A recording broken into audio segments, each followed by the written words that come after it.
안녕하세요. 리서치 3팀 문은서입니다. 오늘 발표 주제는 지정학 리스크에 따른 해치 전략 원유를 중심으로입니다. 2월 초부터 시작된 이란 직접 개입 전쟁이 시장에 미치는 영향을 분석하고 저희 펀드가 어떤 포지션을 취해야 하는지 제시드리겠습니다. 순서는 결론, 근거, 포지션 순입니다. 결론을 먼저 드리고 그 결론을 왜 내렸는지 에비던스로 증명하는 방식으로 진행하겠습니다. 결론입니다. 현재 4월 3일 기준 우리사 펀드 상황부터 짚겠습니다. 첫째, 섹터 집중 리스크입니다. 코스피, 코스닥 비중이 약 35%인데 지수와 유사한 팩터 종목들이 많아서 사실상 지수를 그대로 들고 있는 셈입니다. 둘째, 원화 예금이 약 33%로 현금성 자산이 과도하다고 생각됩니다. 이 두 가지가 이번 제시안의 배경입니다.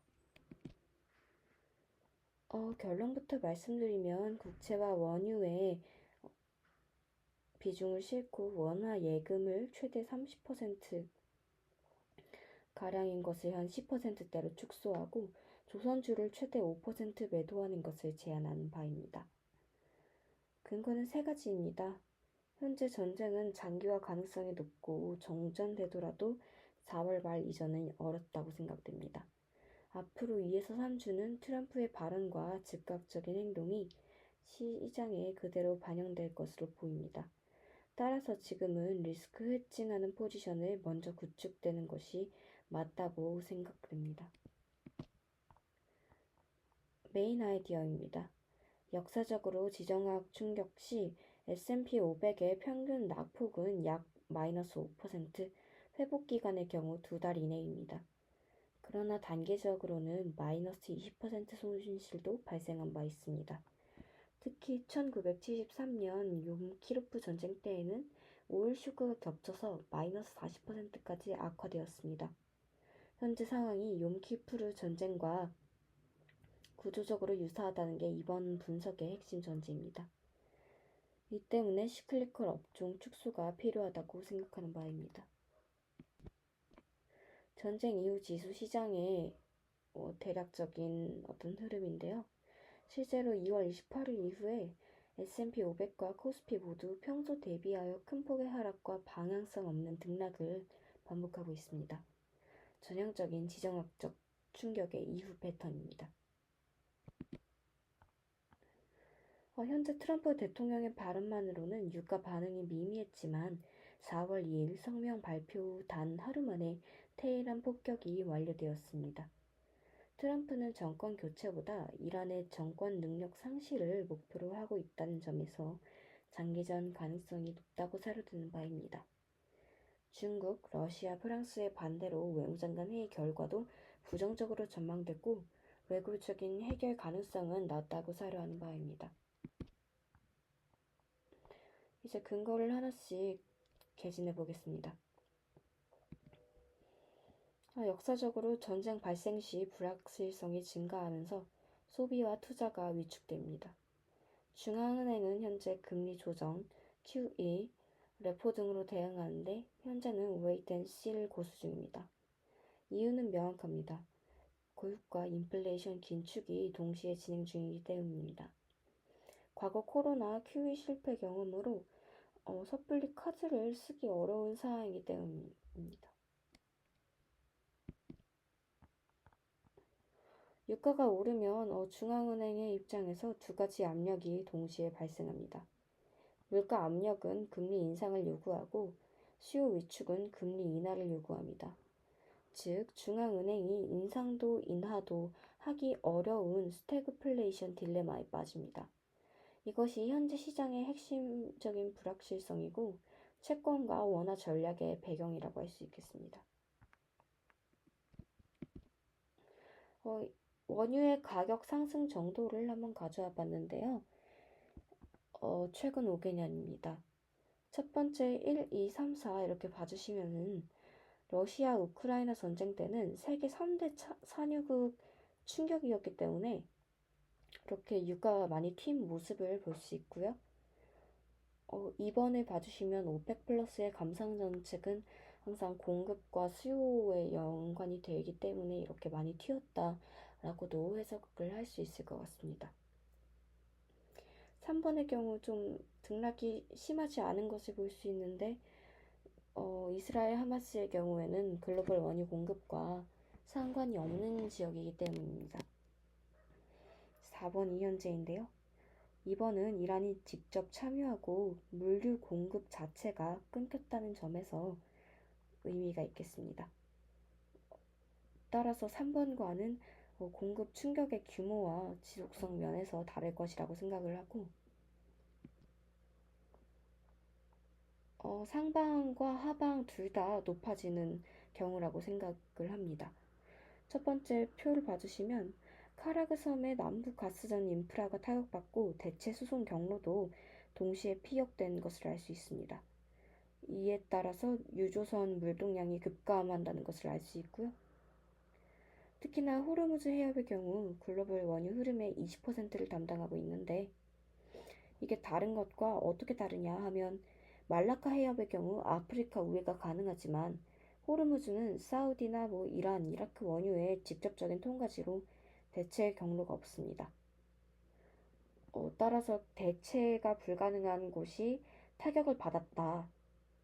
또 그렇게 타격받은 것이 호르무즈 해협 통과 벌크선 척 단위수로 증명이 되고 있다. 따라서 이번 유가 충격이 구조적으로 더 심각하다라고 이어지는 어떤 증거가 되겠습니다. 저희가 생각을 해봤을 때 이렇게 수송 경로나 인프라가 공격받아서 훼손이 된 것은 다시 전쟁이 종전이 돼가지고 회복기에 다다랐을 때 물량 수급이 원활하지 않을 것이라고도 생각을 할 수 있겠습니다. 따라서 원유의 하방이 이전과 같이 40달러까지 내려가지는 않을 것 같다라고 생각하는 그 이유고요.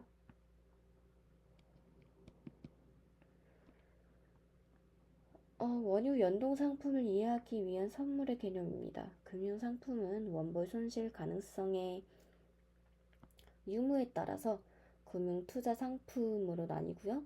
그리고 금융 투자 상품은 증권과 파생 상품입니다. 오늘 저희가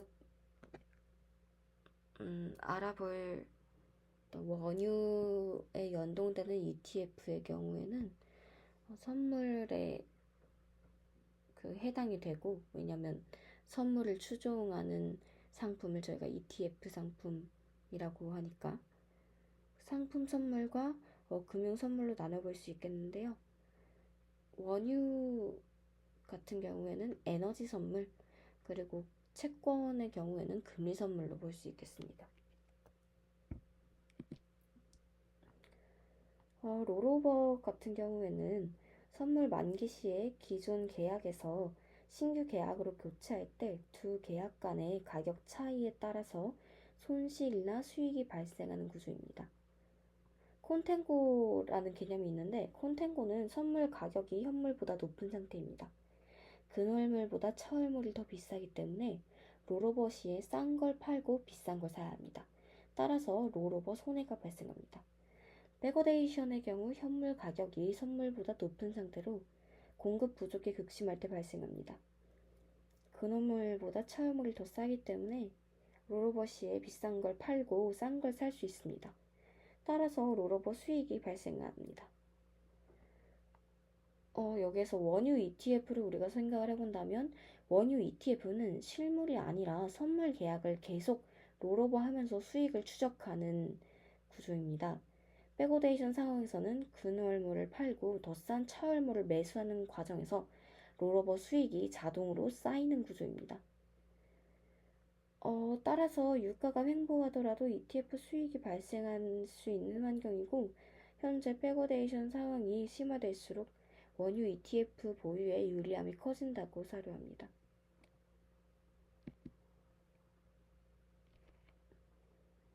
상황에 따라서 이렇게 아까 전에 1, 2, 3번 시나리오를 나누어서 살펴볼 수 있겠는데, 백오데이션에서 우리가 수익을 볼 수 있다라는 것을 좀 유념해 두었으면 좋겠습니다.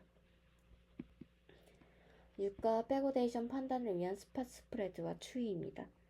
제가 직접 오일 프라이스와 EIA 데이터를 추출해서 계산한 결과인데요.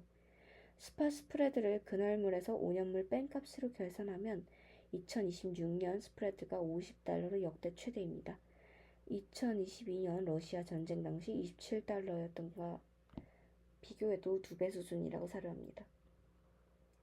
그날물 대비 장기물 가격 프리미엄이 급격히 확대되었다는 것은 백오데이션이 심화되고 있다는 명확한 신호라고 우리가 해석을 할 수 있겠고요. 롤오버 수익 환경이 조성됐다고 판단할 수 있는 근거가 된다고 생각합니다. 롤일드의 정의는 CL1과 CL2를 CL1으로 나눈 값이고요. 3개월 이동 평균으로 콘탱고와 백오데이션 전환을 판단했습니다. 산점도에서 가격이 많이 오른 구간에서는 롤일드가 줄어드는 경향이 있는데, 현재는 롤일드가 급등 중으로 백오데이션이 심화된 상태라는 것을 어떤 판단을 계속 이어나갈 수 있겠습니다. 다만 아직 120달러 선을 터치하지 않았다는 점에서 최고점이라고 단정하기 어렵습니다. 제가 생각하기에 거래량이 더 몰릴 가능성이 있다고 사료합니다. 이걸 실제로 시장에서도 어떻게 판단하고 있느냐 하면 4월 6일 기준하여 폴리마켓에서 70% 이상이 120달러 이상까지 간다고 예측하였고, 금일 아침 기준으로는 85%까지 올라갔습니다. 총 거래 금액은 약 42억 원 규모로 거래량도 상당히 크다고 할 수 있겠습니다. 주요국 정책 금리를 한번 보겠습니다.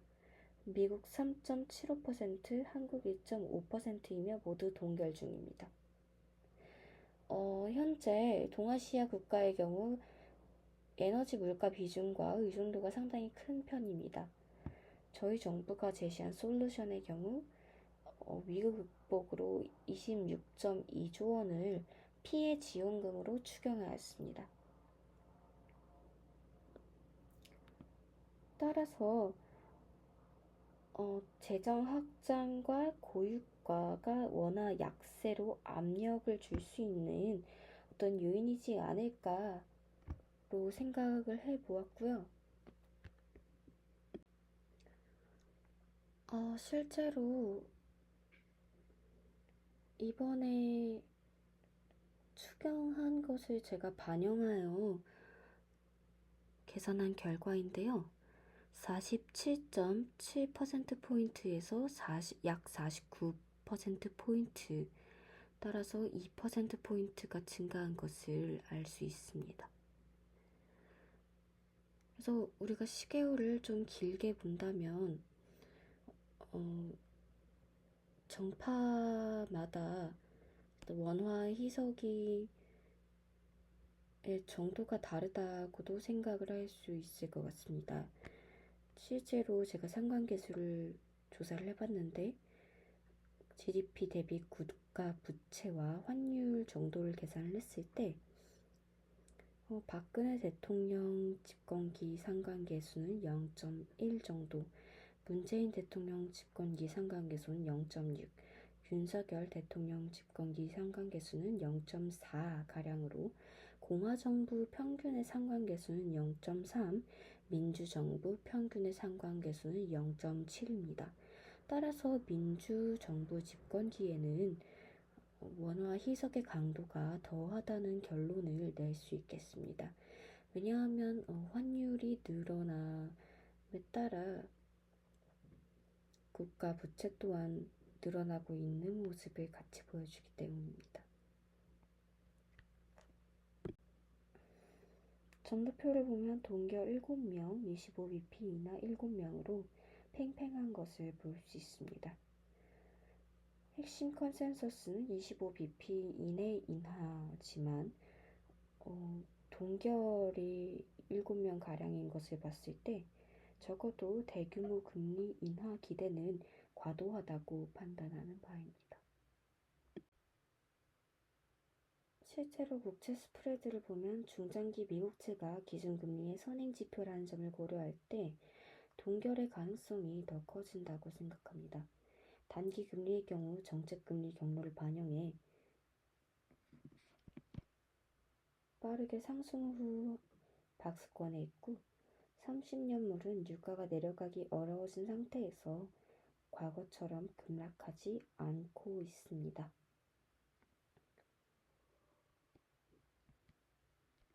물론 유가 급등 시에 기대 인플레이션이 오르고 명목금리도 같이 튀는 구간이 반복된다는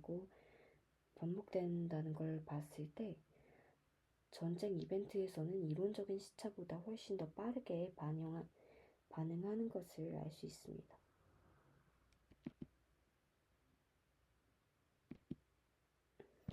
원유 분석을 정리해 보겠습니다. 현재 원유는 1년물과 5년물에 기준하여 베거데이션 상태인 것을 알 수 있고 과거 사례상 10에서 27개월가량 지속되며 거래량도 급증 중입니다. 따라서 1년 이후에 가격은 하락할 것으로 판단하지만 감산과 공급시설 가동 불가로 과거 수준인 50에서 60달러까지는 내려가지 않을 것입니다. 현재 금리 방향은 정책보다 원자재로 결정되는 경향이 있습니다. 왜냐하면 유가가 상승하면 기대 인플레가 상승하고 명목금리가 상승하며 종전하면 유가가 하락하고 기대 인플레가 하락하며 명목금리가 인하되기 때문에 저는 종전이 이달 내에 일어나지 않을 것으로 판단하여 적어도 이번 달은 유가 상승과 금리 상승 시나리오에 베팅하는 것이 맞다고 사료됩니다. 포지션입니다. 따라서 원화 예금 30%가량을 듀레이션 리스크 회피를 위한 미국 단기채 2년물 매수와 종전할 시에 리밸런싱하여 장기채로 갈아타는 방법이 있겠고 원화의 경우 민주당 집권 시기와 고유가를 고려하여 숏 포지션 제시하는 바입니다. 일반 사원의 경우 원유 ETF 매수를 추가적으로 제시하는 바입니다. 왜냐하면 원유 ETF를 통한 롤드 증가 상황을 보여지기 때문입니다. Q&A입니다. 부록입니다.